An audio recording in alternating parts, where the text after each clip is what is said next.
अचानक से अमेरिका में हड़बड़ा कर भागना क्यों पड़ गया यूनुस को। वैसे तो यूनुस का पूरा स्वागत हो रहा था अमेरिका में, क्लिंटन ने भी बड़ा आयोजन किया, पर आखिरकार ऐसा क्या हुआ था। एक वीडियो बहुत ज्यादा सोशल मीडिया में वायरल हो रहा है, जहां एक तरफ यूनुस के साथ कई सारी चीजें यहाँ हो रही हैं, वहीं दूसरी तरफ श्रीलंका के नए राष्ट्रपति ने आते ही एक बहुत बड़ा फैसला लिया है और संसद को ही भंग कर दिया है। जियोपॉलिटिक्स में बहुत कुछ चल रहा है। हमेशा की तरह CIS न्यूज नेटवर्क के इस एपिसोड में जानने को मिलेगा बहुत कुछ। आइए जानते हैं इन खबरों को विस्तार से। कई बार बड़े बड़े वादे भारी भी पड़ जाते हैं। अनुराग दिसानायके ने श्रीलंका की गद्दी संभालने से पहले कई ऐसे वायदे किए हैं, जिन वायदे को निभाने के लिए अब उनको कई तरह का एक्शन भी लेना पड़ रहा है। जब विक्रमसिंघे की सरकार थी तब क्या हुआ, श्रीलंका की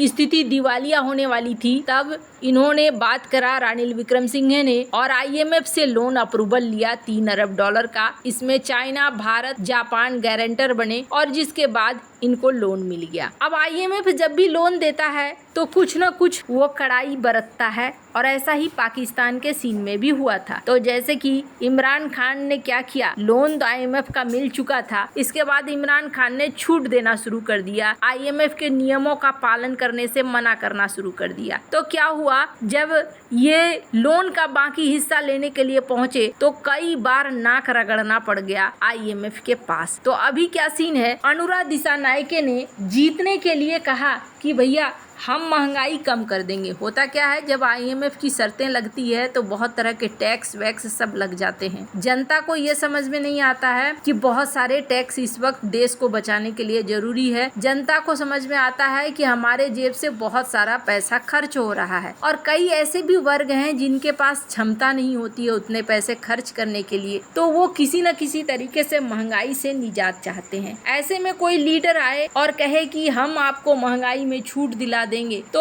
उसका जीतना पक्का हो जाता है। ऐसा ही अनुराग दिसानायके के साथ इस वक्त हुआ। IMF के बोझ तले दबे हुए श्रीलंका ने कई सारे ऐसे नियम लगाए। रानिल विक्रमसिंघे ने दिवालिया श्रीलंका की बड़ी अच्छे से फिर से पैरों पे खड़े होने में मदद करी, लेकिन ये सब कुछ आसान नहीं होता है। कड़े फैसले होते हैं, इसका असर तो होता ही है और भुगतना किसे पड़ता है, नेता को पड़ता है। तो जनता ने इस बार अनुराग दिसानायके को बड़े उम्मीद से कि जब ये गद्दी पर चढ़ेंगे तो फिर हमारे लिए महंगाई वगैरह सब कम हो जाएगा और हम फिर अच्छे से जीवन जीने लगेंगे। लेकिन अनुराग दिसानायके के लिए ये सब कुछ इतना आसान नहीं होने वाला है। IMF की बातें टालने का मतलब है कि आपको फिर पैसे के लिए किसी न किसी देश के पास जाना पड़ेगा। तो अभी फिलहाल अनुराग दिसानायके ने क्या किया है, उनको चाहिए फुल कंट्रोल। अभी श्रीलंका के संसद में मात्र 3 सांसद हैं उनके। उन्होंने पहले भी बोला था, चुनाव प्रचार के दौरान भी बोला था कि अगर मैं जीत जाता हूं तो 45 दिन के अंदर संसद भंग कर दूंगा। संसद क्यों भंग करना चाहते हैं, वो फिर से चुनाव क्यों करवाना चाहते हैं, इसलिए चुनाव करवाना चाहते हैं कि इस वक्त उनकी लोकप्रियता है उसे भुनाना चाहते हैं। संसद में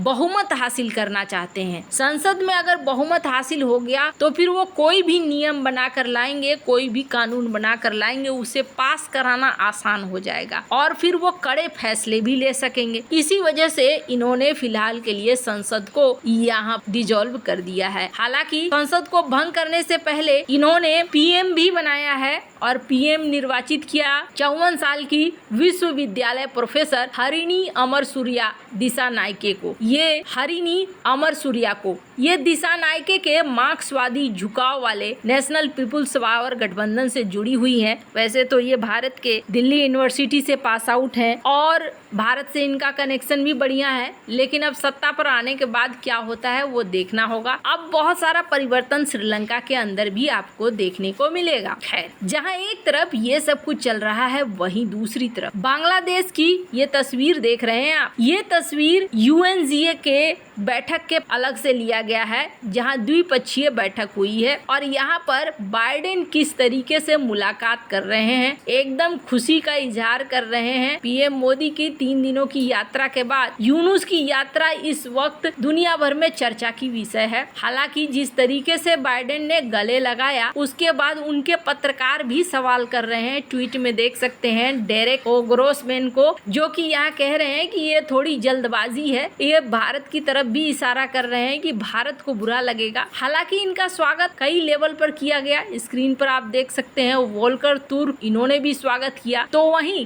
क्लिंटन फाउंडेशन ने तो इनके लिए खास आयोजन कर दिया और इस आयोजन में इन्होंने छात्र नेताओं को मिलवाया। क्या कहा, मैं चाहती हूँ इस वीडियो को थोड़ा आप सुने। Please welcome the new leader by popular demand of the youngest citizens, Muhammad Yunus.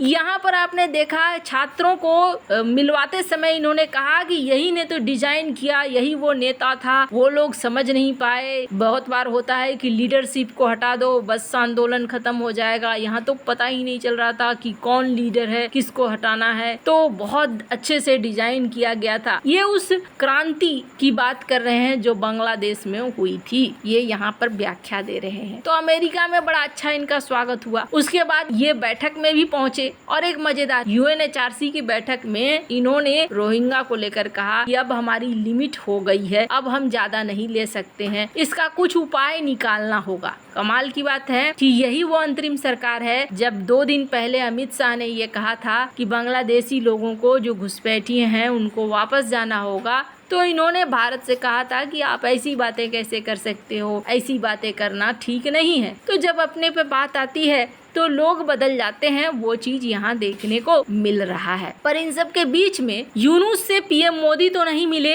बाकी कनाडा के PM भी इनसे मिले और कनाडा के PM को इन्होंने एक किताब भेंट की और कहा जा रहा है कि 27 तारीख को UN को संबोधित करेंगे। पर इन सब के बीच में ना एक चीज देखने को मिली और वो चीज ये देखने को मिली कि दोनों के तरफ से एक रीड आउट जारी किया गया और अमेरिका ने कहा कि हम फुल सपोर्ट करेंगे, टेंशन मत लो। लेकिन कहीं पर भी हिंदुओं की बात नहीं आई। स्क्रीन पर आप देख सकते हैं कि बाहर लोग प्रदर्शन कर रहे हैं, गो बैक के नारे लगा रहे हैं। भारत ने भी हिंदुओं को लेकर कितनी बार अमेरिका से बातें कही कि यहाँ पर बांग्लादेश में ये सब कुछ हो रहा है। UNHRC की बैठक में यूनुस बैठे हैं जो कि ह्यूमन राइट्स का कमीशन है, वोल्कर तुर्क से मिल रहे हैं, लेकिन यहाँ पर हिंदुओं को लेकर कोई भी बात नहीं हो पा रही है। इनके विदेश मंत्री से जब सवाल किया गया और जाहिर तौर पर भारतीय मीडिया ने सवाल किया, तब इन्होंने कहा कि हिंदू तो हमारे सिटीजन्स हैं, हम देख रहे हैं इस मामले को। लेकिन टॉप जगहों से कहीं से कुछ मानवाधिकार को लेकर बात नहीं आई। पर इन सब के बीच में एक क्षण ऐसा आया, स्क्रीन पर एक वीडियो देखिए, बहुत चर्चा में है। भारतीय मीडिया जब यूनुस से सवाल पूछना चाह रही थी तो ये अंदर भागते हैं,